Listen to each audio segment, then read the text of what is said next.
No era Ciudad de México, ni Guadalajara, sino Xochitlán, la capital de Tenochtitlán. Una mañana de otoño, antes de que el sol lograra disipar la densa neblina sobre las vastas llanuras, toda la nación de Tenochtitlán se estremeció ante una noticia de urgencia transmitida simultáneamente en todos los canales de televisión nacionales. El presentador, con la voz temblorosa pero esforzándose por mantener la calma, leyó cada palabra con lentitud y claridad, como si él mismo no pudiera creer lo que estaba a punto de decir. Según los resultados de una encuesta de opinión a nivel nacional, casi el 80% de los ciudadanos de Tenochtitlán apoyaban una integración económica más profunda con México. Una sola frase bastó para sumir la sala de conferencias de prensa en un silencio asfixiante. Nadie susurraba, nadie se movía, solo ojos muy abiertos y labios fruncidos en confusión. Tenochtitlán, un pueblo nómada orgulloso. Tenochtitlán, una nación enclavada entre dos potencias a las que habían temido durante generaciones, y ahora, se volvían hacia México. No hacia un vecino, ni hacia un segundo vecino, sino hacia México. La noticia trascendió rápidamente las froncones. Las agencias de noticias internacionales cubrieron la historia simultáneamente con titulares que obligaban a los lectores a frotarse los ojos varias veces. Una nación del sudeste asiático que hacía que toda Tenochtitlán cambiara su dirección estratégica. El español, resonando en la capital de un pueblo nómada. ¿Por qué Tenochtitlán eligió México? En una reunión a puerta cerrada del gobierno de Tenochtitlán, el viceministro de Planificación Económica, Seren B., tuvo que admitir una verdad que dejó a muchos atónitos. No podemos negar la profunda influencia de México en la vida económica y cultural de los ciudadanos de Tenochtitlán hoy en día. Hace solo unos años, esa frase habría sido impensable en una sala de conferencias. En las calles, Xochitlán bullía como de costumbre. Los autobuses serpenteaban unos tras otros, las cafeterías abrían temprano, pero había un detalle que hacía que cualquier extranjero que pusiera un pie allí por primera vez se quedara paralizado. Letreros brillantes escritos en español. Tacos, café, pan dulce. El español estaba tan omnipresente que, si se cerraran los ojos, uno podría creer que estaba en una calle familiar de México, y fue entonces cuando la pregunta más grande resonó en la mente de millones. ¿Qué le había pasado a Tenochtitlán? ¿Por qué un pueblo que siempre temió ser asimilado abría voluntariamente sus brazos a México? ¿Por qué el español no fue rechazado, sino recibido, aprendido y utilizado a diario? La respuesta no se encontraba en textos diplomáticos áridos ni en frías estadísticas. Comenzó hace 30 años, con un viejo y desgastado diccionario, con una mujer mexicana que trabajaba en silencio y con una joven de Tenochtitlán que albergaba un temor a perder su identidad más profundo que nadie. Su nombre era Sanay. Sanay no era política, ni una académica famosa, ni la iniciadora de ningún movimiento. Era solo una chica nacida en las praderas azotadas por el viento, criada entre las advertencias familiares de siempre. Los de Tenochtitlán, debemos proteger lo que pertenece a Tenochtitlán. No dejemos que la cultura extranjera nos arrastre. Al dejar su hogar para ir a la capital, San nunca imaginó que sería testigo de un cambio que asombraría al mundo.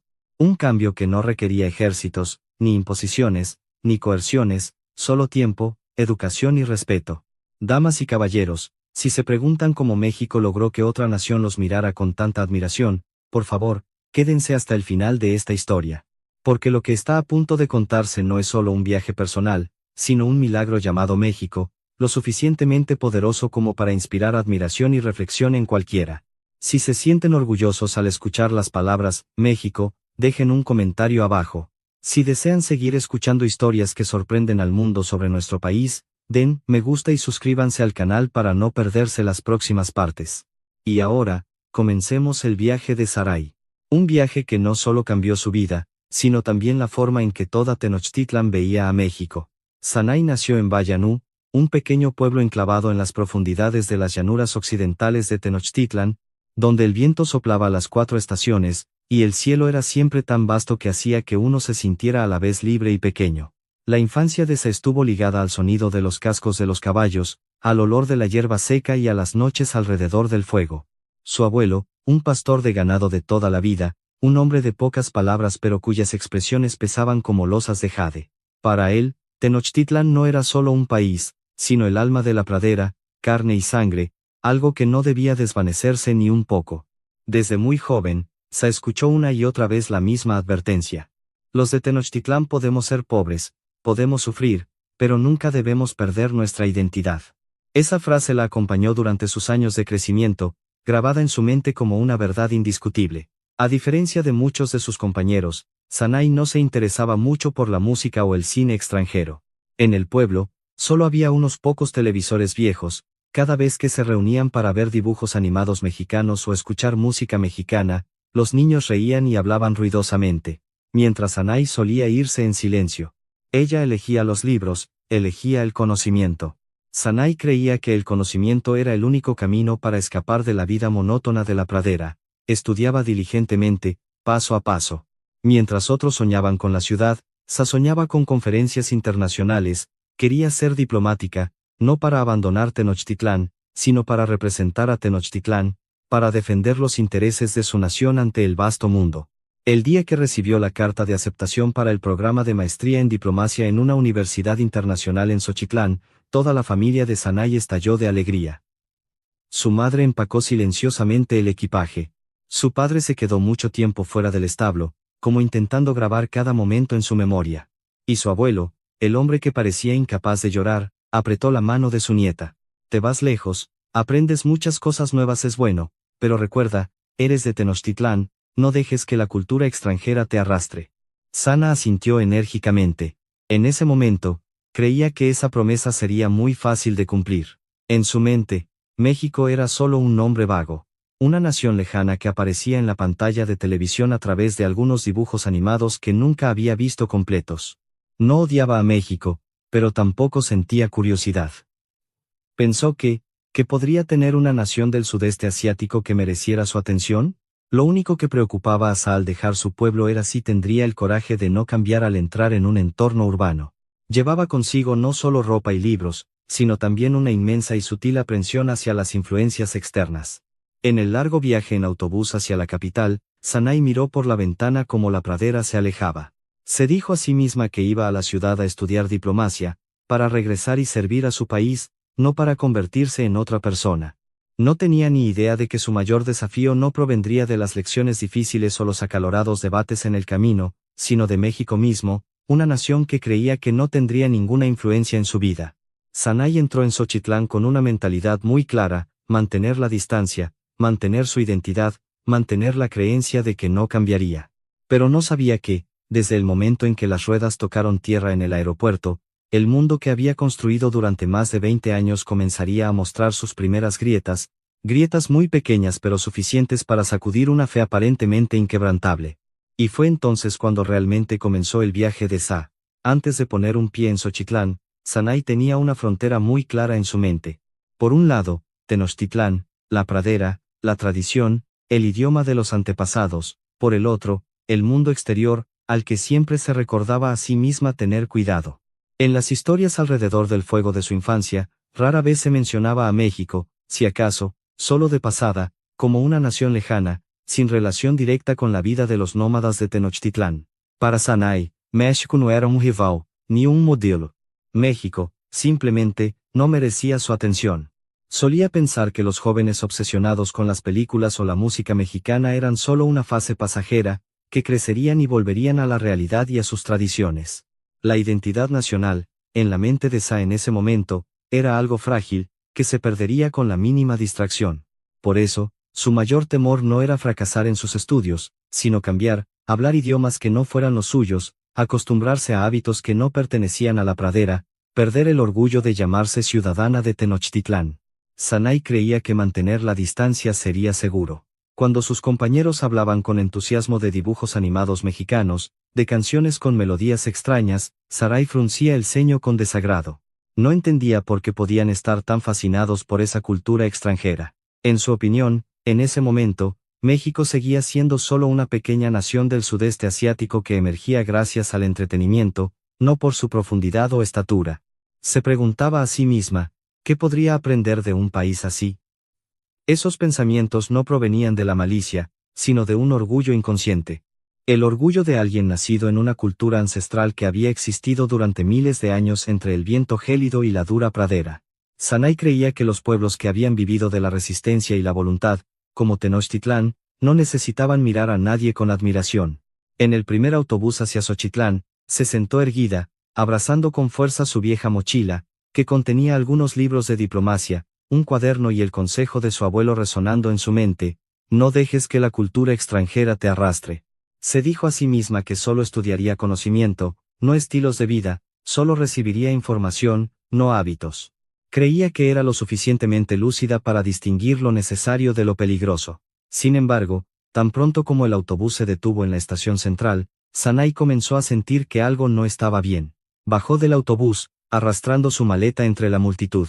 Sus oídos captaron sonidos familiares y extraños.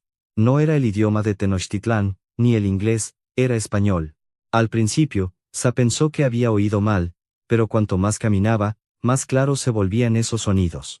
El vendedor hablaba español, un grupo de jóvenes reía en español, e incluso se escuchaban saludos en español de forma muy natural, como si fuera lo más obvio del mundo. Un sentimiento vago de incomodidad surgió en su corazón. ¿Por qué español? ¿Por qué no nuestro idioma? El corazón de Sa se apretó un poco. Ante sus ojos, aparecieron innumerables letreros, grandes y pequeños.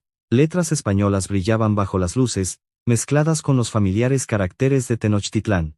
Se quedó quieta unos segundos, apretando inconscientemente las correas de su maleta. Esta era la capital de Tenochtitlán. Un pensamiento fugaz de confusión y resistencia cruzó su mente. Sintió como si acabara de entrar en un lugar que no le pertenecía, a pesar de que era su propio país.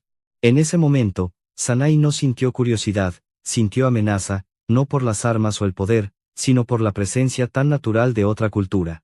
Una presencia que no pidió permiso, no anunció su llegada, pero se infiltró en cada rincón de la vida.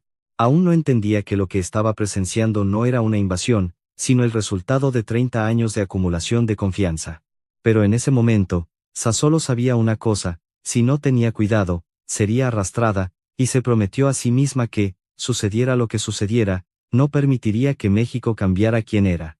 Al menos eso era lo que ella creía. Antes de que las verdades se revelaran gradualmente, el avión descendía lentamente entre el cielo grisáceo de Xochitlán. A través de la pequeña ventana, Sa vio las largas pistas de aterrizaje, los edificios cuadrados y los coches que se movían sin cesar. Era la primera vez que ponía un pie en la capital, un lugar que solo existía en su imaginación durante tantos años. Respiró hondo, se dijo a sí misma que estaba lista. Pero Sa no sabía que la mayor catástrofe de su vida no vendría de su primer examen ni de su clase de orientación, sino justo en el momento en que bajara del avión. Mientras la fila de pasajeros comenzaba a moverse, Sa arrastró su maleta detrás de ella, con la mirada al frente y la mente concentrada. De repente, una voz resonó justo delante. «Hola. Por aquí, por favor». Sana se detuvo por un instante, giró la cabeza, pensando que había oído mal. La persona que habló era un empleado del aeropuerto, con uniforme impecable y rostro amigable, pero lo que desconcertó a Sa no fue esa sonrisa, sino el idioma. Era español. Respondió por reflejo en el idioma de Tenochtitlán, con voz algo vacilante.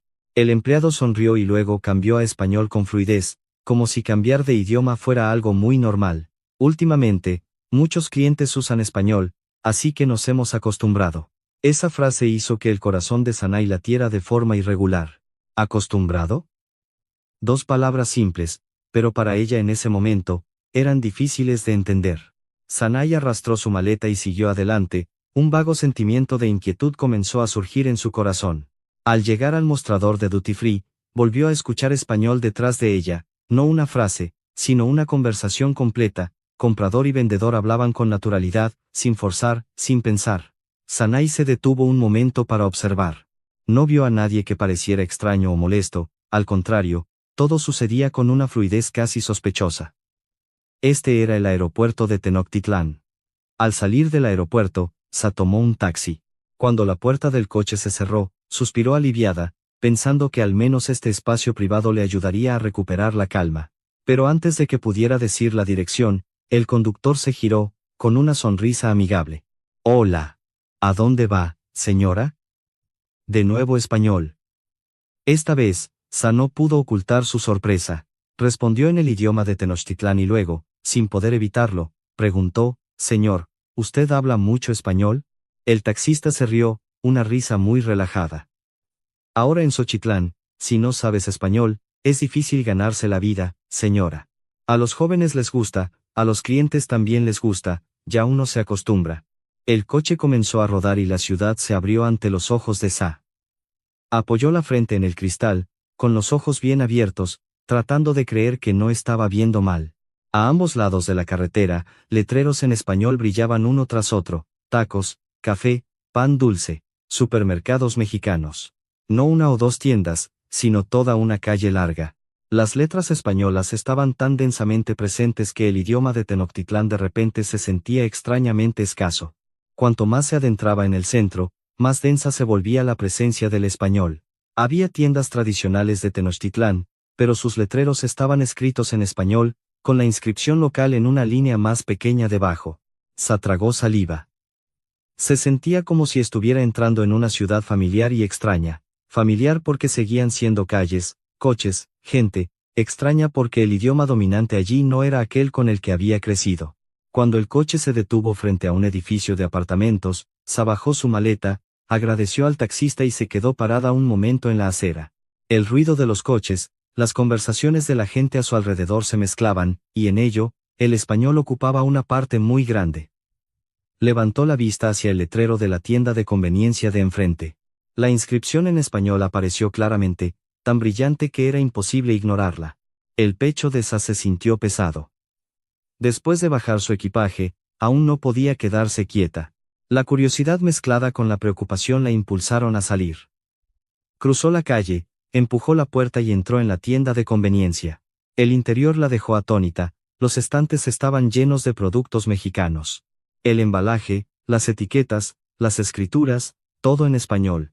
La música de fondo era una melodía familiar que había oído en alguna parte, pero a la que nunca había prestado atención. El empleado inclinó la cabeza y la saludó. «Hola, ¿quiere una botella de agua?». No pudo evitar preguntar: ¿aquí los clientes suelen comprar productos mexicanos? La empleada respondió con naturalidad: sí, la mayoría. Especialmente los jóvenes, ya están acostumbrados a usar productos mexicanos. Sa salió de la tienda con la botella de agua en la mano, pero con la cabeza hecha un lío. Regresó a su habitación, cerró la puerta, se apoyó en la pared. La capital de Tenochtitlán. Pero el español estaba en todas partes.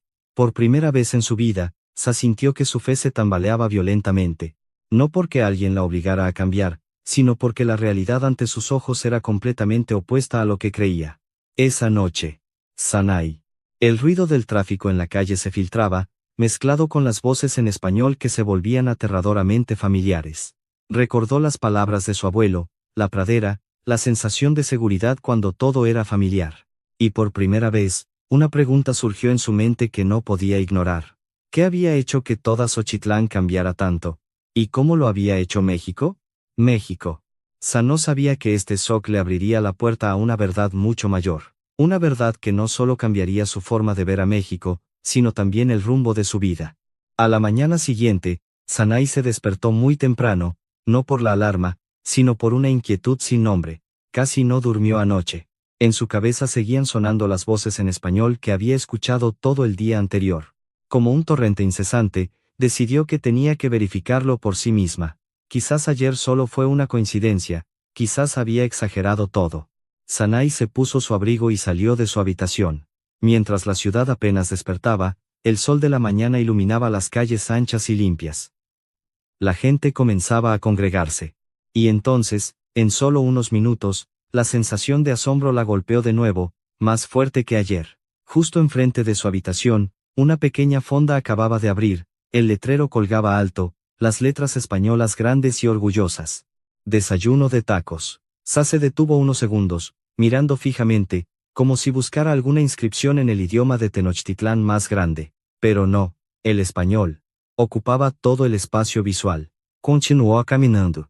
Cuanto más caminaba, más incrédula se volvía la escena. Una peluquería con un letrero en español, una cafetería con un nombre completamente mexicano, una tienda de reparación de teléfonos que anunciaba sus servicios claramente en español sin traducción. Lo que más sorprendió a Sanay no fueron los letreros, sino la gente. Los ciudadanos de Tenochtitlán hablaban español entre sí con naturalidad, no para que los mexicanos los oyeran, sino para hablar con sus compatriotas. Dos jóvenes pasaron a su lado, riendo y charlando en español, con una pronunciación clara y completa. Un grupo de jóvenes frente a la tienda de conveniencia discutía acaloradamente en español sobre algún dibujo animado. Sanay caminó más despacio, su corazón latía más rápido, no había coacción, no había ostentación. Todo sucedía como un hábito ya formado. Comenzó a observar más de cerca. En el autobús, los anuncios de las paradas se emitían en 2 idiomas, pero el español siempre se leía primero. Muchos pasajeros incluso solo prestaban atención a la parte en español, como si ese fuera el idioma principal. Sanay se sentó en un asiento cerca de la ventana, tratando de escuchar las conversaciones a su alrededor. Una madre le hablaba a su hijo en español, un anciano pedía indicaciones en español, una pareja de mediana edad discutía precios en español. Sintió como si estuviera sentada en medio de un río de lenguaje que fluía, y ella era la única que aún no había aprendido a nadar con él. Cuando el autobús se detuvo en una parada cerca del centro, se bajó y se encontró frente a una gran plaza. Frente a ella había un bullicioso centro comercial. Los anuncios electrónicos se sucedían continuamente, y en ellos, el español aparecía con una frecuencia abrumadora. Entró. El primer sonido que la golpeó fue un saludo en español del sistema de megafonía automático. La recepcionista sonrió, inclinó ligeramente la cabeza y saludó a los clientes también en español, antes de cambiar al idioma de Tenochtitlán al ver a Sanay un poco confundida. Disculpe, señora, los clientes habituales usan mucho español últimamente, así que saludamos así. De nuevo esa frase. ¿Acostumbrados? Sanay recorrió las tiendas, ropa, electrónica, cosméticos. Muchas marcas mexicanas presentes con confianza, no en rincones ocultos, sino en los mejores lugares. Lo que la dejó realmente atónita fue la actitud de la gente. Nadie se mostraba molesto, nadie protestaba, nadie lo consideraba un problema. Por el contrario, utilizaban el español con una sensación de comodidad, como si fuera una parte natural de la vida moderna. Sanay se detuvo en un pequeño puesto de bebidas. Pidió un vaso de agua en el idioma de Tenochtitlán. La vendedora, una mujer de mediana edad, ágil y amigable, respondió en el idioma de Tenochtitlán, pero inmediatamente después, otro cliente llegó y pidió su pedido en español. La vendedora cambió instantáneamente al español, con una fluidez que dejó a Sanay asombrada. No pudo contenerse y preguntó, «Señora, ¿cuánto tiempo lleva hablando español?» La mujer sonrió amablemente, «Unos 10 años ya. Al principio, aprendí para vender más fácil, luego me acostumbré sin darme cuenta. 10 años». Esa cifra resonó en la mente de Sa como una gran campana. Esto no era una moda pasajera, ni una fiebre temporal. Era un cambio que se había arraigado en la vida. Sa salió de la plaza, caminando lentamente por la ancha acera. Miró a la gente pasar, los letreros, escuchó las conversaciones, la sensación en su interior ya no era simplemente de incomodidad o resistencia. Era asombro genuino. ¿Cómo había logrado México esto? Sin ejércitos, sin imposiciones, sin propaganda ruidosa, solo estando presente en la vida cotidiana, poco a poco, el tiempo suficiente para convertirse en un hábito. Por primera vez, Sa tuvo que admitir para sí misma que lo que estaba presenciando superaba todas sus expectativas iniciales.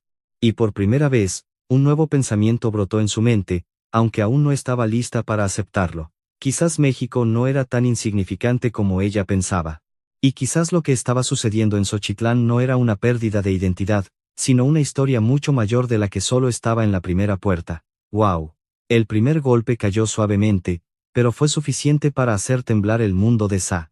Si el primer shock de Sa vino del idioma, el segundo llegó con lo que veía cada día en las calles de Xochitlán. Después de unos días de clases, Sa comenzó a acostumbrarse al ritmo de vida de la capital. Cada mañana, caminaba hasta la parada de autobús cerca de su dormitorio, uniéndose a la multitud de gente que iba al trabajo y a la escuela. Y allí, un detalle aparentemente insignificante la hizo pensar sin cesar. El autobús llegó a la parada, con su familiar color azul, su diseño moderno y largo, sus puertas se abrieron suavemente. En el costado del autobús, el logotipo de una empresa mexicana era claramente visible, sin ocultarse, sin evadirse. Sa subió, pasó su tarjeta y se sentó en un asiento cerca de la ventana. El autobús rodaba suavemente, sin vibraciones, sin sacudidas, sin el desagradable olor a aceite de los viejos autobuses de su pueblo. En la pantalla electrónica frontal, las paradas aparecían claramente. El nombre de la parada se mostraba primero en español, y luego en el idioma de Tenochtitlán. La voz del anuncio también era clara, concisa y fácil de escuchar. Sa frunció el ceño. ¿Por qué español primero? Empezó a observar más de cerca. La gente a su alrededor, desde estudiantes hasta trabajadores, no mostraba ninguna molestia. Miraban la pantalla electrónica, escuchaban los anuncios y bajaban en la parada correcta, como si todo fuera demasiado familiar. Cuando el autobús pasó por un gran puente que cruzaba el río que atravesaba la ciudad, Sa no pudo evitar mirar hacia arriba. El puente era ancho, con barandillas sólidas, un sistema de iluminación científicamente dispuesto, el tráfico se movía ordenadamente, sin bocinas estridentes, sin caos. De repente recordó los puentes viejos y decrépitos en otras ciudades pequeñas de Tenochtitlán, donde cada invierno de hielo y nieve era motivo de preocupación para la gente. El autobús continuó a través de las nuevas áreas urbanas. Los rascacielos se alineaban ordenadamente, las ventanas de vidrio reflejaban la luz del sol, las carreteras eran anchas, con carriles claramente marcados. Sa se giró inconscientemente hacia la persona a su lado. Un hombre de mediana edad estaba leyendo el periódico. Señor, ¿cuánto tiempo hace que se construyó esta zona? El hombre dobló el periódico y miró por la ventana. Unos 10 años más o menos. Fueron empresas mexicanas las que lo construyeron, construyen rápido y bien. De Nuevo México. Desde el autobús, Sa vio grandes obras de construcción a lo lejos. Letreros que claramente indicaban los nombres de los grupos de construcción mexicanos. Maquinaria moderna, trabajadores organizados, la seguridad priorizada.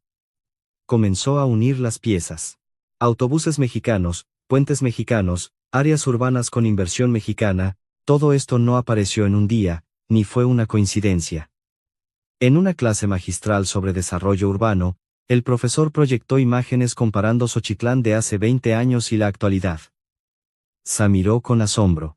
El camino de tierra estrecho de antaño se había convertido en una gran avenida.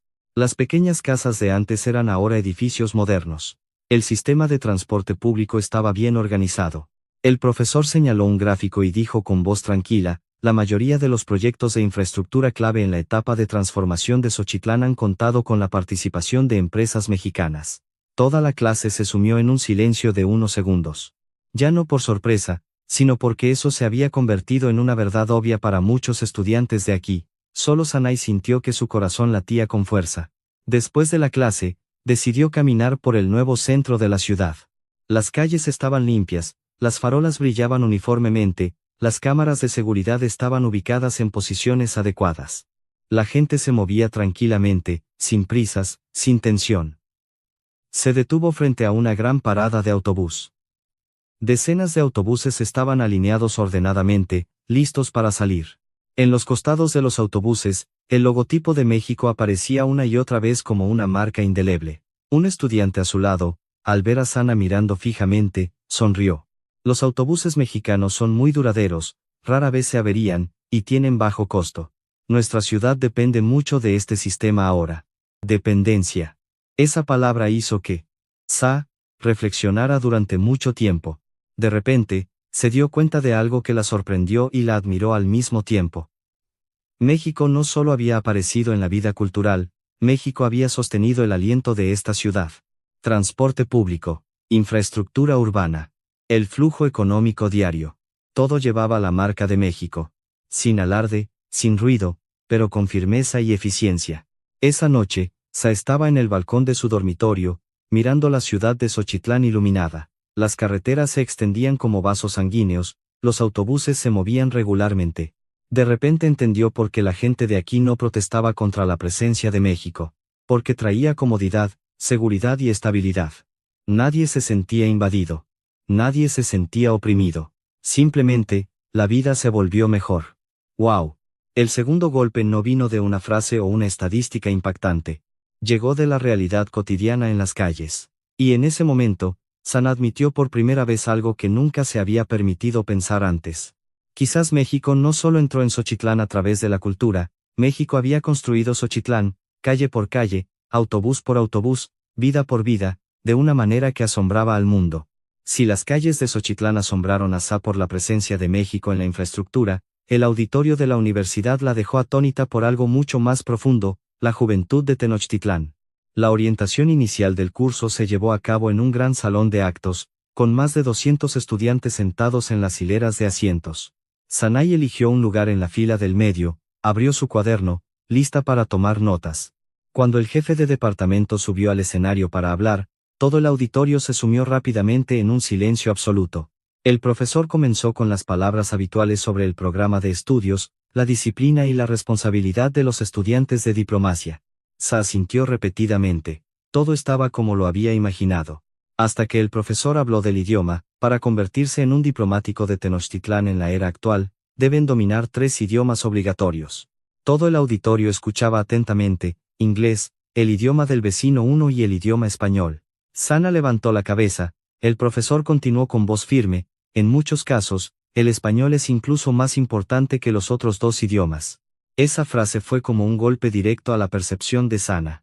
Miró a su alrededor. No hubo murmullos de protesta, nadie parecía sorprendido. Muchos estudiantes incluso asintieron con aprobación, como si fuera algo obvio desde hace mucho tiempo. El jefe de departamento proyectó números concretos en la pantalla. El mayor socio comercial de Tenochtitlán en la actualidad es México.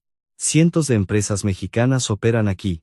Miles de estudiantes se gradúan cada año y trabajan en empresas mexicanas o empresas conjuntas con México. Sin saber español, se limitarán ustedes mismos el futuro. Sana apretó el bolígrafo con fuerza. Después de la orientación, salió al pasillo con la multitud de estudiantes. A ambos lados, había conversaciones animadas. Lo que la dejó atónita fue que muchas de esas conversaciones se desarrollaban en español, no para practicar, no para presumir, sino para conversar de verdad. Una estudiante que caminaba junto a Sa se giró para preguntarle a su amiga en español sobre su horario de clases. Un grupo de jóvenes debatía sobre un proyecto de startup, utilizando de manera flexible una mezcla de idiomas de Tenochtitlán y español. Sana reunió coraje y se acercó a una chica sentada a su lado en clase. ¿Tú, cuánto tiempo llevas estudiando español? La chica sonrió. Desde la secundaria. Solía ver dibujos animados mexicanos todo el tiempo y aprendí sin darme cuenta. Sanay se quedó atónita. Continuó preguntando: ¿cuánta gente en nuestra clase sabe español? La chica miró a su alrededor y sonrió levemente. Probablemente más de la mitad de la clase. Algunos incluso hablan mejor español que inglés. Esa respuesta dejó a Sa casi sin palabras. En la primera clase de especialización, el profesor planteó una pregunta de debate: para ustedes, ¿quién es el socio diplomático más importante de Tenochtitlán en los próximos 10 años? Las manos se levantaron continuamente. México. México. Todavía México. Un estudiante se levantó y dijo con voz segura: México no nos desprecia. Cooperan a largo plazo, invierten en educación y tecnología. Por eso confiamos en ellos. Otro estudiante agregó: además, al trabajar con México, tenemos la oportunidad de aprender cómo una nación que alguna vez fue pobre ha logrado un ascenso tan fuerte. Eso es muy práctico. Sana se sentó en silencio, escuchando cada palabra. Estas cosas contradecían por completo lo que ella creía. Después de la clase, fue a la biblioteca de la escuela. El espacio era tranquilo, con una cálida luz amarilla. Caminó por las estanterías y se dio cuenta sorprendentemente de una gran sección dedicada a materiales en español: libros de texto, libros de economía, libros de cultura. Todo se prestaba constantemente, muchos libros ya no estaban en los estantes.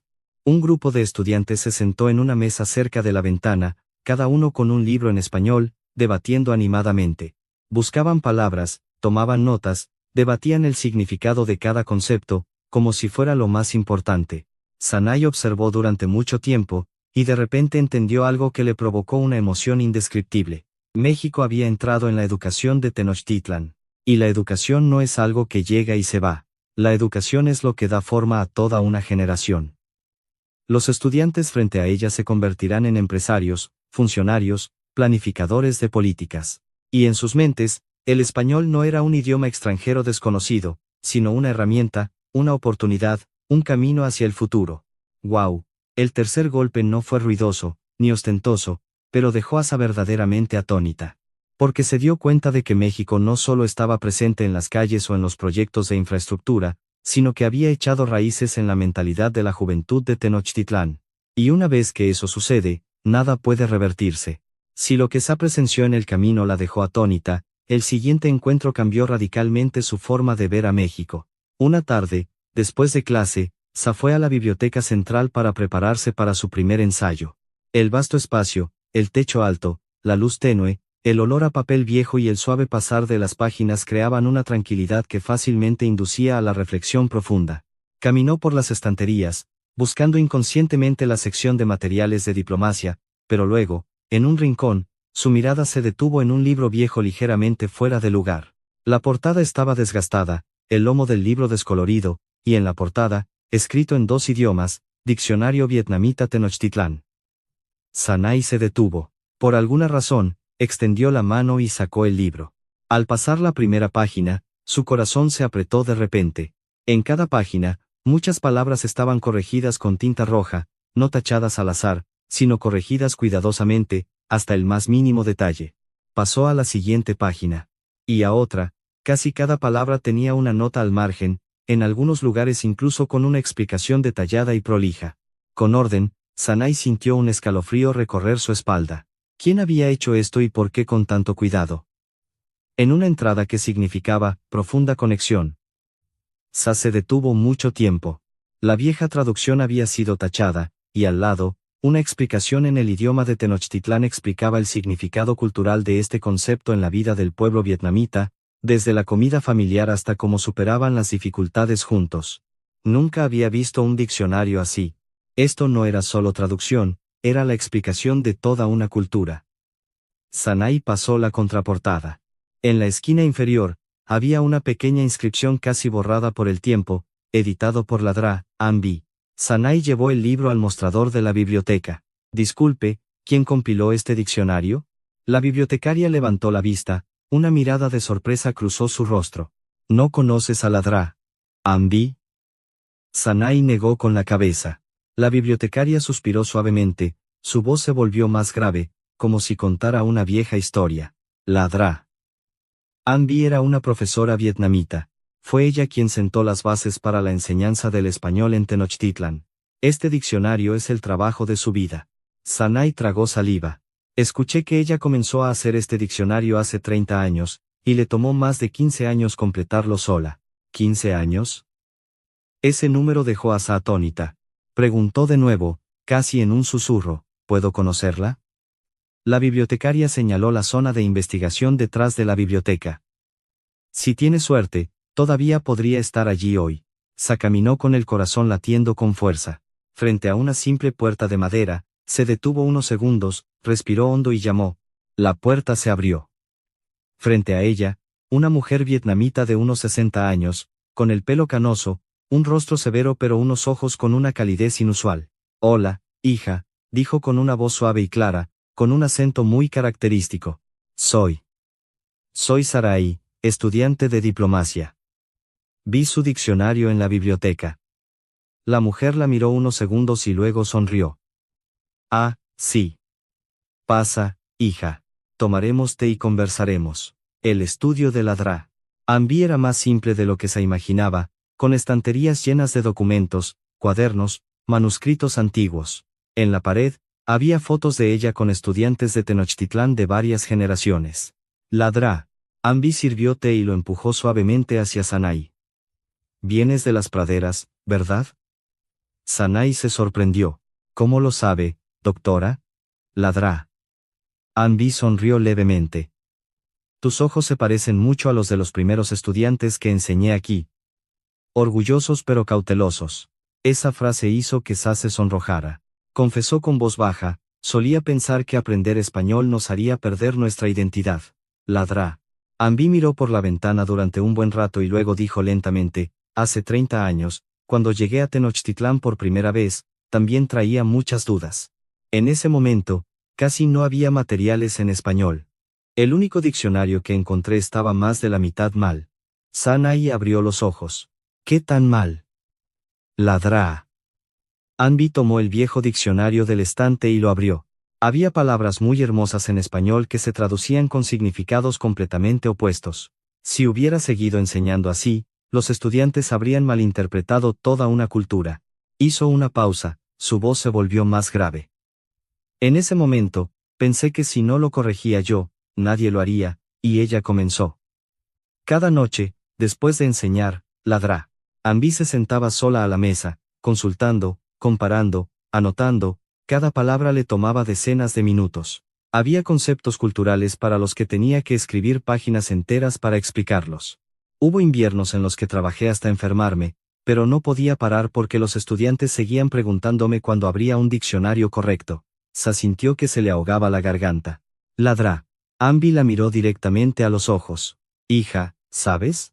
No hice ese diccionario para México. Lo hice para Tenochtitlan. Para que ustedes aprendieran español sin tener que sacrificar su identidad. Furmo. En ese momento, todos los prejuicios en el corazón de Sanay se derrumbaron. Entendió que lo que había cambiado a Tenochtitlán no eran las películas, ni los letreros, ni la infraestructura, sino una mujer mexicana que silenciosamente escribió cada significado durante 15 años, sin alarde, sin exigir reconocimiento. Un milagro silencioso. Al salir de la sala de investigación, Sai llevaba consigo ese diccionario. En el largo pasillo de la biblioteca, caminaba despacio, con el corazón lleno de emociones. Por primera vez, sintió vergüenza por su desprecio anterior y, por primera vez, sintió una profunda admiración por México. No por su poder, no por su dinero, sino porque tuvieron la paciencia de sembrar semillas en silencio durante 30 años, para que hoy toda una generación de Tenochtitlán aprendiera español voluntariamente con el más profundo respeto. ¡Guau! El cuarto golpe no fue explosivo, pero golpeó directamente en el corazón. Y a partir de ese momento, Sa supo que su viaje con México había entrado en un capítulo completamente diferente. Después de la reunión con Ladrá, Ambi, Sanay ya no miraba a México con recelo. Pero también entendió que una historia personal, por conmovedora que fuera, aún no era suficiente para explicar por qué toda una nación había cambiado tan profundamente. Necesitaba respuestas de la vida real, de gente de carne y hueso, de destinos que realmente habían cruzado el umbral de la supervivencia. Unas semanas después, por sugerencia de Ladrá, Ambi, Sanay buscó a B. Sajan, un empresario de Tenochtitlán que vivía en las afueras de Xochitlán. Había sido un trabajador que viajó a México hace 30 años, en el momento más oscuro de la historia moderna de Tenochtitlán. La reunión tuvo lugar en una pequeña cafetería de estilo mexicano. Cuando Sanay llegó, B. Sajan ya estaba sentado en un rincón, con un viejo álbum de fotos frente a él, su portada descolorida por el tiempo. «Eres Sanay, ¿verdad?». Su voz era grave y lenta, sus ojos amables pero profundos. Sanay asintió y saludó respetuosamente. Abrió el álbum, y llegó a una foto tomada en el aeropuerto de Tan Son Nhat. La imagen se había vuelto amarillenta. Esta fue la primera vez que vine a México. Hace 30 años. Sa se inclinó para mirar. En la foto, B. Sajan aún era muy joven, su rostro delgado pero sus ojos brillaban intensamente.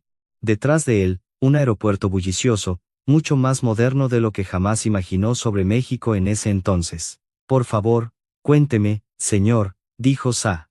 «¿Por qué fue a México?». B. Sajan se recostó en la silla y exhaló un largo suspiro. Cuando la Unión Soviética colapsó, Tenochtitlán perdió casi todo. La ayuda se cortó, las fábricas cerraron, los jóvenes desempleados se multiplicaron. Yo tenía 28 años en ese momento, sin trabajo, sin futuro. Hizo una pausa, con la mirada perdida. En ese momento, una empresa de construcción mexicana vino a reclutar trabajadores, con la condición de trabajar 3 años en México, y el salario era docenas de veces mayor que en casa. ¿Sabes? Se inscribieron decenas de miles de personas, y solo eligieron a unos pocos cientos. Sanay contuvo el aliento. ¿Fue seleccionado? B. Sajan asintió. El día que puse un pie en México, me sentí en shock. No por estar lejos de casa, sino porque México ya estaba muy por delante de nosotros entonces. Las carreteras, las casas, el ritmo de vida, todo era diferente. Continuó mostrando fotos tomadas en el sitio de construcción. Cientos de trabajadores laboraban organizadamente, ingenieros mexicanos daban instrucciones y explicaciones detalladas, sin discriminación hacia los extranjeros. Trabajaba 6 días a la semana, desde temprano en la mañana hasta la noche. Era muy agotador. Pero no me quejaba porque por primera vez en mi vida me sentí valioso. Sanay levantó la vista.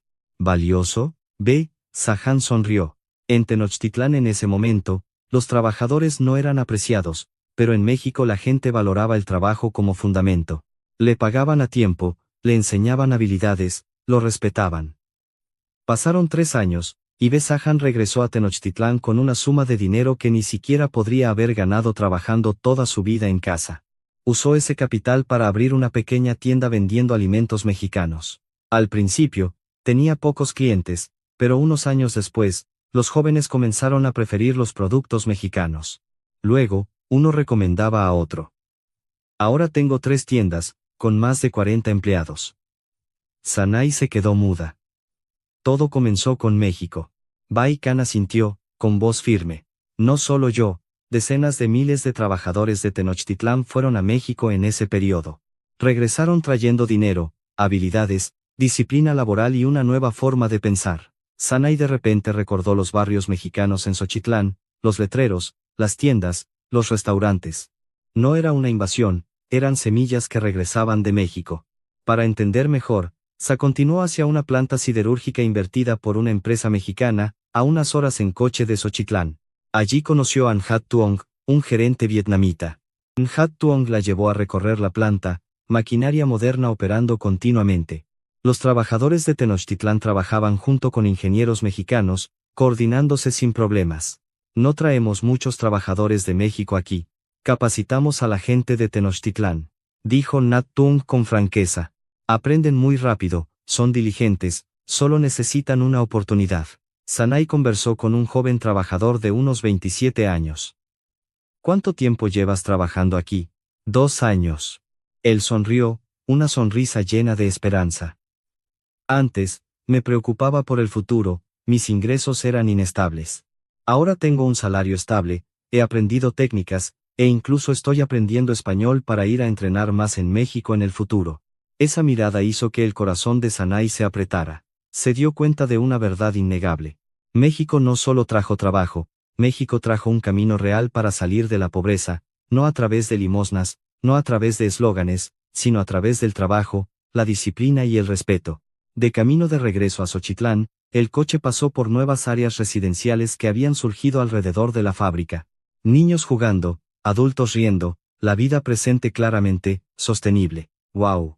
El quinto golpe, no fue una bella historia, sino la reescritura de decenas de miles de vidas. Y en ese momento, Sa entendió por qué la gente de Tenochtitlán confiaba en México. Porque México estuvo a su lado en sus momentos más difíciles, no con promesas, sino con acciones que duraron 30 años.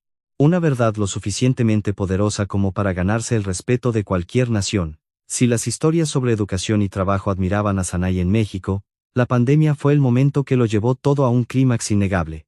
Fue entonces cuando la confianza ya no residía en el papel, sino en la línea de vida o muerte.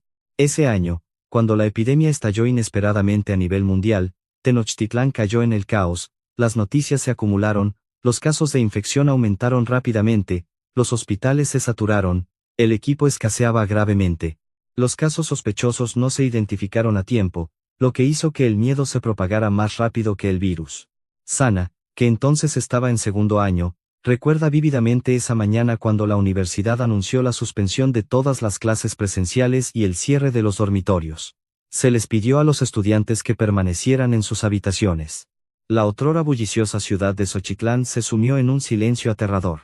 No porque no hubiera gente, sino porque todos estaban esperando. Esperando ver si el sistema de salud resistiría, esperando ver si su país podría superarlo. En medio de todo eso, los socios habituales de Tenochtitlán se mostraron torpes. El suministro de equipos médicos se interrumpió, los pedidos se retrasaron, las promesas de ayuda llegaron tarde y de forma poco clara. Y entonces, un anuncio fue emitido por el Ministerio de Salud de Tenochtitlán, el gobierno decidió importar urgentemente kits de prueba de México. Esa información se difundió como un rayo. Sana leyó y releyó esa noticia varias veces, sin poder creer lo que veía. México, la nación que creía que solo era fuerte en cultura y mano de obra, ahora se convertía en el salvavidas médico para toda la nación.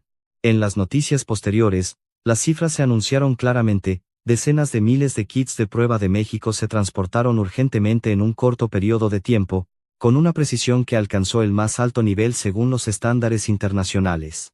No eran muestras de prueba, no era ayuda simbólica, sino una solución real. Para entender mejor, Sa buscó el Hospital Central de Xochitlán, que estaba en primera línea contra la epidemia. Con la presentación de un profesor, conoció al doctor Eden, uno de los responsables directos de las pruebas y el tratamiento. El rostro del médico reflejaba obvia fatiga, los ojos oscuros, la voz ronca, por no haber descansado lo suficiente en muchos días, pero sus ojos seguían muy alerta. Hemos pasado días extremadamente tensos, dijo con voz grave pero firme. Al principio, No teníamos suficientes kits de prueba, no podíamos rastrear rápidamente, era muy peligroso. Sana preguntó directamente, entonces, ¿por qué el hospital eligió productos mexicanos? El doctor Eden no dudó, por la precisión. Los kits de prueba mexicanos alcanzaron un nivel casi perfecto. En medicina, especialmente en una epidemia, un 1% puede costar vidas. Hizo una pausa de unos segundos como para recuperar el aliento. Comparamos muchas fuentes, algunos lugares eran más baratos, otros anunciaban con más fanfarria. Pero México fue la mejor opción y nos entregaron los productos muy rápido. Muy rápido. Esas dos palabras hicieron que Sana se estremeciera. Mientras todo el mundo estaba bloqueado, México logró entregar equipos a Tenochtitlán a tiempo, sin alarde, sin condiciones vinculantes, solo haciendo lo que había que hacer. El médico contó que gracias al sistema de pruebas de México, el hospital pudo clasificar los casos de infección con precisión, aislar temprano, reducir la carga de tratamiento grave, y muchos pacientes fueron detectados a tiempo, evitando complicaciones peligrosas. Salvamos a mucha gente, dijo lentamente. Incluyendo a mis propios familiares. Esa frase dejó a Sana sin palabras. Salió del hospital en una tarde gris y fría. De regreso, la ciudad seguía en silencio, pero ya no era un silencio desesperado, llevaba consigo otro sentimiento, el de la esperanza. Los días siguientes, los medios de comunicación de Tenochtitlán informaron continuamente sobre México. No sobre películas, no sobre música, sino sobre su capacidad de gestión de crisis. México controló la epidemia rápidamente. México publicó información transparente. México apoyó a otros países con sus propios productos. Poco después, se publicó una encuesta de opinión. La tasa de confianza de los ciudadanos de Tenochtitlán en México se disparó. México se convirtió en la nación más admirada. Sana leyó los resultados de la encuesta con el corazón lleno de pensamientos. De repente recordó las palabras del médico, en una crisis, uno realmente sabe en quién confiar. El clímax de la historia no reside en un discurso elocuente. Reside en el momento de vida o muerte cuando una nación deposita su confianza en los productos, la tecnología y la ética de otra nación. Y México no defraudó a Tenochtitlán. Esa noche, Sanay se sentó sola junto a la ventana de su dormitorio. Las luces de la ciudad se reflejaban en el cristal. En ese raro silencio, se dio cuenta de lo que más la había cambiado profundamente. No porque México fuera bueno, sino porque México era digno de confianza. Esa confianza no se podía comprar con dinero, ni construir con eslóganes. Solo se formó cuando la vida humana se priorizó. ¡Wow! El sexto golpe llegó, no ruidoso, no colorido, pero lo suficientemente fuerte como para grabarse en la mente de Sa, una verdad irreversible. Cuando se enfrentó a la mayor crisis de la era, México se mantuvo firme, y eso hizo que toda Tenochtitlán inclinara la cabeza en señal de respeto. El clímax había alcanzado su punto álgido, y a partir de aquí, el viaje de Sa ya no tenía vuelta atrás. Después de los días en medio del ojo de la tormenta de la pandemia, Sa se dio cuenta de que ya no era la chica de los primeros días al llegar a Xochitlán. El cambio no llegó en un momento de explosión. Llegó lenta y silenciosamente, pero profundamente hasta la raíz. Una noche tarde, cuando la ciudad ya estaba iluminada, Sa se sentó sola en su habitación del dormitorio. Fuera de la ventana, los autobuses seguían rodando regularmente, las luces amarillas se extendían por las calles anchas, limpias y ordenadas.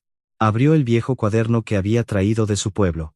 La primera página aún conservaba la caligrafía de su abuelo escrita hace muchos años: los de Tenochtitlán deben proteger su identidad. Sanay miró durante mucho tiempo y, por primera vez, ya no asintió por reflejo como antes. Comenzó a preguntarse, ¿qué es la identidad? ¿Es el único idioma que hablo o los valores que conservo? Recordó la imagen de la Dra. Anvi sentada silenciosamente en su escritorio. 15 años escribiendo cada palabra para que la gente de Tenochtitlán aprendiera español sin malinterpretar la cultura. Recordó a B. Sahan, el trabajador que regresó de México, trayendo no solo dinero, sino una vida nueva. Recordó al médico, que puso la vida de sus pacientes en la balanza. Y eligió México por su precisión, por su ética médica. Ninguno de ellos fue obligado, ninguno fue asimilado. Eligieron voluntariamente. Sanay se dio cuenta de algo que la dejó atónita. Todos sus miedos anteriores provenían de la falta de conocimiento. Solía pensar que aprender español significaba abandonar su lengua materna, pero en realidad, Las personas que hablaban español con más fluidez que conoció eran las que entendían profundamente la cultura de Tenochtitlán. Solía pensar que cooperar con México significaba dependencia, pero las personas que vio estaban más firmes que nunca, porque tenían más opciones, más oportunidades. Solía pensar que México solo era fuerte en la superficie, pero en una crisis de vida o muerte, México era la nación más confiable. Sana cerró el cuaderno, su corazón latía con fuerza, una mezcla de vergüenza y alivio la inundó. Vergüenza por su anterior orgullo ciego, alivio porque finalmente vio con claridad. A la mañana siguiente, en la clase magistral de diplomacia, el profesor planteó una pregunta abierta: según ustedes, ¿dónde reside el verdadero poder de una nación? Toda la clase reflexionó, muchas manos se levantaron, resonaron respuestas familiares: ejército, economía, recursos. Cuando llegó su turno, Sai se levantó. Sintió las miradas de sus compañeros a su alrededor, pero esta vez no dudó. En mi opinión, el verdadero poder de una nación reside en la confianza que crea en los momentos más difíciles. Toda la clase se sumió en un silencio de unos segundos. Sanay continuó, con una voz más firme que nunca: México no hizo que Tenochtitlán confiara en él con promesas. Lo hicieron a través de la educación, a través del trabajo, a través de la infraestructura y a través de priorizar la vida humana en crisis. Ese es un poder que no se puede forzar, ni comprar. El profesor la miró durante mucho tiempo y luego asintió lentamente. Una respuesta muy profunda. Después de esa clase, Sai fue al centro de español de la escuela. Se paró frente al tablón de anuncios durante mucho tiempo. Antes, pasaba por allí con recelo. Hoy entró con una mentalidad completamente diferente. Rellenó el formulario de inscripción para aprender español, no por moda, no por presión, sino porque quería entender. Quería entender por qué una nación que una vez fue pobre había logrado un ascenso tan fuerte. Quería entender cómo México pudo sembrar confianza en los corazones de otras etnias. Y quería entenderlo para que, cuando se convirtiera en diplomática, pudiera hablar de México con el más absoluto respeto. En la primera clase, al tomar el diccionario compilado por la Dra. Ambi, los ojos de Sa se humedecieron de repente. Las explicaciones ya no eran palabras sin sentido. Eran puentes que conectaban dos culturas. Por primera vez, Sa dijo una frase completa en español. La pronunciación no era perfecta, pero sus ojos brillaban. En ese momento, se dio cuenta de lo más importante: aprender español no la hacía inferior a Tenochtitlán. La hacía más fuerte porque entendía un mundo más. Esa noche, Sa llamó a casa. Cuando escuchó la voz de su abuelo, su corazón se hundió. Abuelo, estoy aprendiendo español. Hubo un silencio de unos segundos al otro lado de la línea, y luego preguntó lentamente: ¿en serio? ¿Has olvidado que eres de Tenochtitlán? Sanay sonrió, con voz tranquila: no, abuelo. Estoy aprendiendo español para ser una mejor ciudadana de Tenochtitlán, para entender por qué México nos ha ayudado y para ayudar a Tenochtitlán a fortalecerse en el futuro sin sacrificar nuestra identidad. Un suspiro resonó desde el otro lado. Si entiendes eso, entonces estoy tranquilo. Colgó el teléfono. Sana miró por la ventana. La ciudad de Xochitlán seguía brillando con sus letreros en español. Pero esta vez, ya no sentía miedo. Se sentía orgullosa de vivir en una época en la que Tenochtitlán tenía el derecho de elegir a su compañero. Y porque México, con todo lo que había hecho, se había ganado esa elección. La iluminación de Sana no fue una renuncia, sino un crecimiento. Y a partir de ese momento, el camino que tenía por delante se hizo más claro que nunca. El cambio en la percepción de San no fue un caso aislado. Era solo una pequeña pieza en un rompecabezas mucho más grande que se estaba desarrollando silenciosamente en Tenochtitlán. Cuando la epidemia comenzó a disminuir, el gobierno de Tenochtitlán organizó una reunión especial y privada, que reunió a los líderes de más alto nivel en los campos de economía, educación y relaciones exteriores. No había cámaras, ni discursos grandilocuentes, solo informes voluminosos y preguntas ineludibles. El viceministro de Planificación Económica, Seren Bard, fue quien comenzó. Necesitamos enfrentar la verdad. En los últimos 30 años, México ha logrado lo que muchos otros socios no pudieron. No solo cooperaron, construyeron confianza. El silencio llenó la sala. Nadie refutó porque las cifras en las diapositivas lo decían todo. La tasa de trabajadores de Tenochtitlán que mejoraron sus vidas. El ritmo de desarrollo de infraestructura con la marca de México, gracias a la cooperación con empresas mexicanas. El aumento en la confianza de la gente después de la pandemia. Un alto funcionario habló con voz grave: antes estudiábamos modelos de las superpotencias, pero eran demasiado grandes, demasiado lejanas y no se adaptaban a nuestra realidad. Yerbe asintió. México es diferente. Solían ser pobres. Estuvieron aislados. Tuvieron que levantarse solos. México. Su camino se acerca mucho a la situación de Tenochtitlán. Esa frase dio en el clavo y la reunión llegó a una decisión que dejó a muchos atónitos. Tenochtitlán estudiaría el modelo de desarrollo de México de manera seria y sistemática, no para copiar, no para depender, sino para aprender cómo lo hizo México. Inmediatamente después, se enviaron equipos de expertos de Tenochtitlán a México.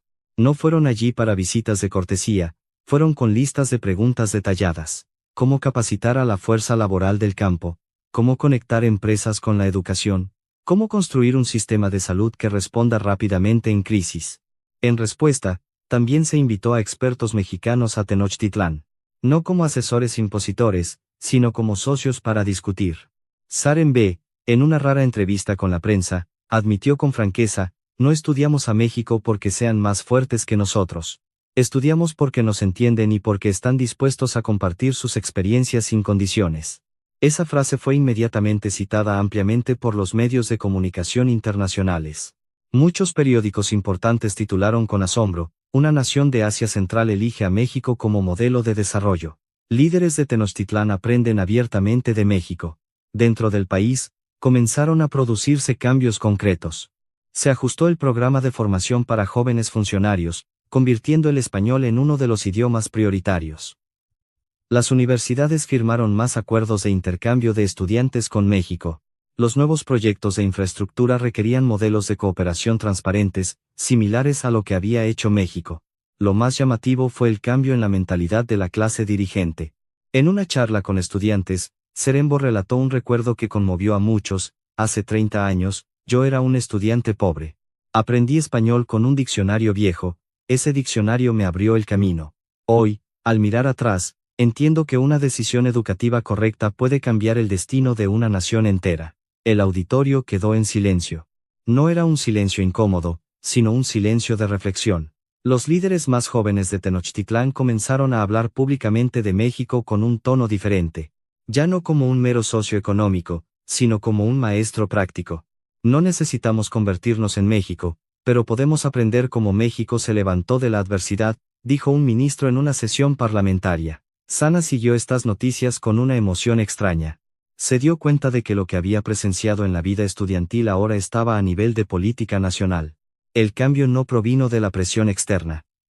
Vino del reconocimiento voluntario. Tenochtitlán no se inclinó.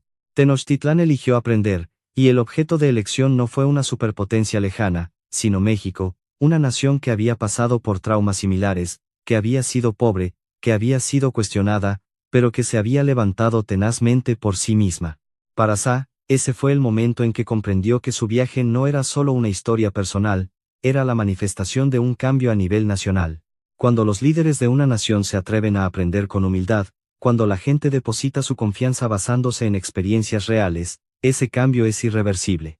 Y México, de manera muy silenciosa, se convirtió en el espejo en el que toda Tenochtitlán eligió reflejarse para seguir avanzando hacia el futuro.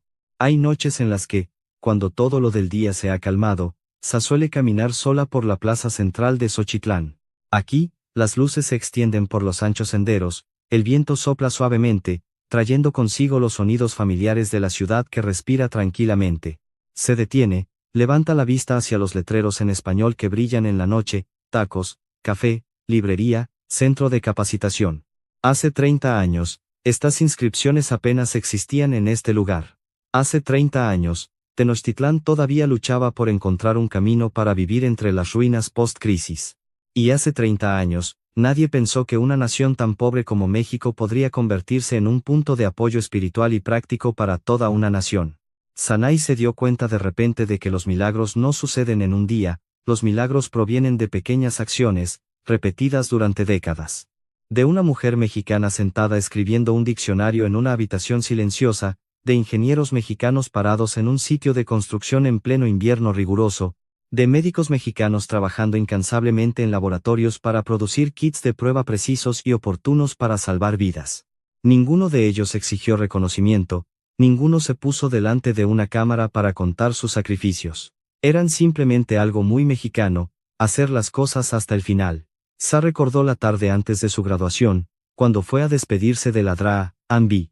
Esa mujer todavía estaba sentada en su familiar escritorio, rodeada de libros, documentos y viejos manuscritos. La Dra. Ambi miró a Sa y sonrió amablemente. ¿Entiendes ahora por qué la gente llama a México un milagro? Sana asintió, pero luego negó con la cabeza, solo entiendo una parte. El milagro no fue porque México fuera mejor, sino porque México no dejó a nadie atrás. La Dra. Ambi la miró durante mucho tiempo, sus ojos brillaban con emoción. Si entiendes eso, entonces mis años aquí no habrán sido en vano. Sa salió de esa habitación con el corazón pesado pero extrañamente cálido. Por primera vez, sintió claramente la gratitud, no eran palabras vacías, sino una emoción profunda que impulsaba a las personas a vivir mejor. Su gratitud hacia México no provenía de artículos de elogio, sino de historias de la vida cotidiana. El joven trabajador que exhibe con orgullo su salario suficiente para mantener a toda su familia. El médico que suspira aliviado cuando un paciente supera la crisis. Los estudiantes de Tenochtitlán que hablan español con ojos llenos de esperanza por el futuro. Todas esas cosas juntas crearon una verdad obvia. México no vino a quitar, México vino a sembrar conocimiento, a sembrar habilidades, a sembrar confianza. Y cuando esas semillas echaron raíces, crecieron solas, se propagaron solas, sin necesidad de que nadie las forzara. En la ceremonia de graduación, cuando Sanay subió a recibir su diploma, miró hacia las filas de abajo, donde estaban sus amigos sonriendo, sus profesores asintiendo con orgullo y también invitados de empresas mexicanas que cooperaban con la escuela. En ese momento, entendió que el futuro de Tenochtitlán y México estaban unidos por hilos invisibles pero fuertes. No un hilo de dependencia, sino un hilo de compañerismo. Esa noche, Sana llamó a casa. Su abuelo contestó el teléfono, su voz aún grave y lenta como siempre. Abuelo, estoy a punto de graduarme. Eso es muy bueno. Sana respiró hondo. Abuelo, quiero darte las gracias. No solo a ti, sino también a México. Hubo un silencio de unos segundos al otro lado de la línea, y luego dijo suavemente, soy viejo, pero no ciego. Veo a la gente ayudándonos en nuestros momentos más difíciles. La gratitud no te hace más pequeño, te hace crecer. Las lágrimas corrieron por las mejillas de Sa, pero ella sonrió. Al colgar, miró hacia el cielo nocturno de Xochitlán, las luces se reflejaban en las amplias carreteras, donde los autobuses seguían rodando regularmente, donde el español resonaba mezclado con el idioma de Tenochtitlán de forma natural. De repente pensó que quizás el mayor milagro de México no estaba en las cifras de crecimiento, ni en las imponentes obras. El mayor milagro fue cuando otra nación miró a México con gratitud y respeto, en lugar de miedo o duda. Y con ese milagro, cambió toda su vida. De una chica llena de prejuicios a una joven que entendía que el mundo no crece con la división, sino con el compartir persistente. México sembró su milagro en silencio. Y hoy, ese milagro está floreciendo en las llanuras de Tenochtitlán.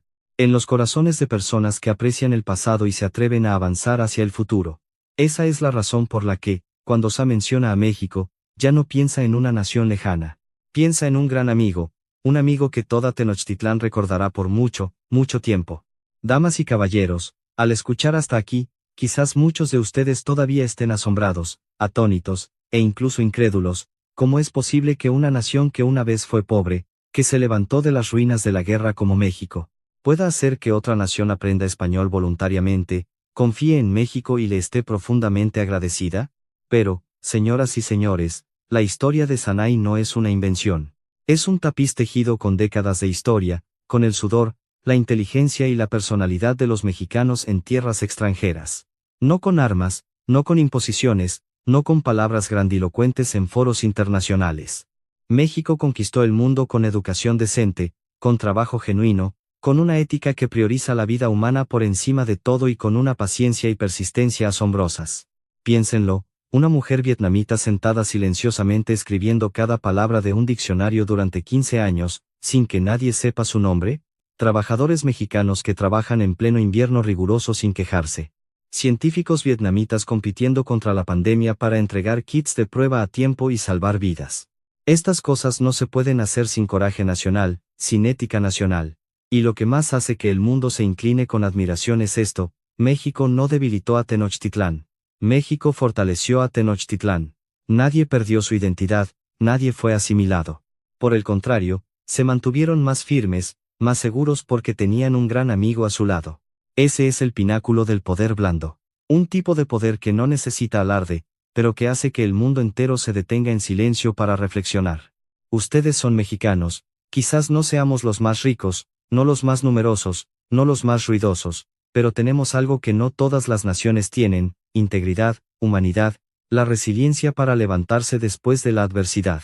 Cuando la gente de Tenochtitlán dice que confía más en México que en las superpotencias, no es adulación, es una elección pagada con experiencias reales, con vidas reales, con el futuro de una generación. Al escuchar esto, si sienten un poco de orgullo, un poco de emoción en sus corazones, eso es completamente justificado. Porque nuestro México se lo merece. Y si también creen que este tipo de historias necesitan ser contadas más para que los mexicanos comprendan correctamente su propio valor, por favor, dejen un comentario abajo con la frase: México es digno de orgullo. Den me gusta a este video para que el algoritmo lleve las historias decentes de México más lejos. Y lo más importante, suscríbanse al canal para no perderse las próximas historias sobre México a través de los ojos asombrados y admirados del mundo. No contamos historias para adular, contamos historias para que los mexicanos recuerden quiénes son. Gracias por escuchar hasta el último minuto. Les deseamos a ustedes y a sus familias salud y paz, y concluimos con una frase sencilla pero poderosa. México no necesita la admiración del mundo, solo su respeto. Hola y hasta las próximas historias.